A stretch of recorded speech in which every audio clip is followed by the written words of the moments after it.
नमस्कार, मैं हूं शशि शेखर और आप देख रहे हैं यूथ एजेंडा में शशि शेखर की पाठशाला। आज हम बात करेंगे एयरपोर्ट पर आने वाली झूठे कॉल्स की।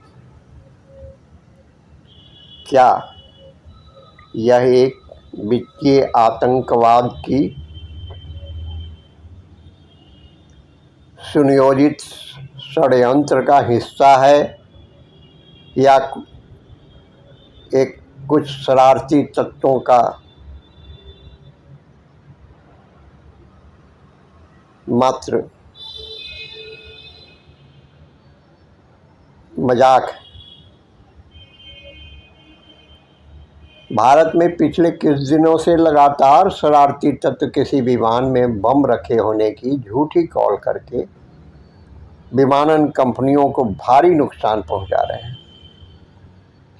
लगभग 40 उड़ानों को बम की धमकियां अब तक मिल चुकी है। हालांकि जांच में ये सभी झूठी साबित हुई, लेकिन बम होने की इन झूठी सूचनाओं ने एयरलाइंस कंपनियों को 70 से 80 करोड़ रुपए की चपत लगा दी। दरअसल किसी विमान में बम होने की सूचना मिलने पर फ्लाइट को अपने निर्धारित एयरपोर्ट के बजाय नज़दीकी हवाई अड्डे पर उतारा जाता है। इससे ईंधन की खपत तो ज़्यादा होती ही है, विमान की जांच करने, यात्रियों को होटल में ठहराने और उन्हें उनके गंतव्य तक पहुंचाने के लिए विमान की व्यवस्था करनी पड़ती है। इन सब पर करीब 3 करोड़ रुपए का खर्च हो जाता है। इमरजेंसी लैंडिंग करवाने के कारण और भी अन्य खर्चे विमान कंपनियों के खाते में आ जाते हैं, जैसे कि एयरपोर्ट पर विमान का पार्किंग शुल्क देना। किसी यात्री की अगर कोई कनेक्टिंग फ़्लाइट होती है तो उसका मुआवजा एयरलाइन को यात्रियों को देना पड़ता है और अतिरिक्त क्रू मेंबर्स को ड्यूटी पर लगाना पड़ता है। जब किसी फ़्लाइट को बम की धमकी मिलती है तो गंतव्य हवाई अड्डा विमान को हवा में होल्ड करने या वैकल्पिक हवाई अड्डे पर उतरने का निर्देश दे सकता है। इसके अतिरिक्त ईंधन की खपत होती है, जो एयरलाइंस के लिए महंगा साबित होता है। एक फ़्लाइट के लिए हर घंटे ईंधन की लागत लाखों रुपए में पहुंच सकती है। टाइम्स ऑफ इंडिया की एक रिपोर्ट के अनुसार सोमवार को एयर इंडिया का बोइंग 777 विमान मुंबई से न्यूयॉर्क के JFK हवाई अड्डे के लिए रवाना हुआ था। उड़ान में लगभग 130 टन ईंधन भरा गया था, जो 16 घंटे की नॉन स्टॉप यात्रा के लिए था।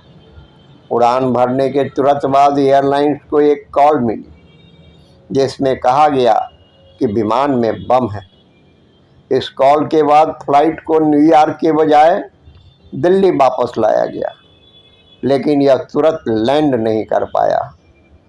इसका कारण यह था कि बोइंग 777 का अधिकतम लैंडिंग वजन 250 टन है, जबकि उड़ान के समय विमान का कुल वजन लगभग 340 से 350 टन था। इस अतिरिक्त वजन को कम करने के लिए 100 टन ईंधन को हवा में विमानों को चक्कर कटवाकर जलाया गया। इससे एयरलाइंस को करीब 1 करोड़ रुपए का नुकसान हुआ। यह वित्तीय आतंकवाद। एयरलाइंस के एक वरिष्ठ अधिकारी का कहना है कि विमान में बम होने की धमकियों को वित्तीय आतंकवाद के रूप में देखा जाना चाहिए, क्योंकि यह एयरलाइंस के संचालन को प्रभावित करता है और भारी वित्तीय नुकसान पहुंचाता है।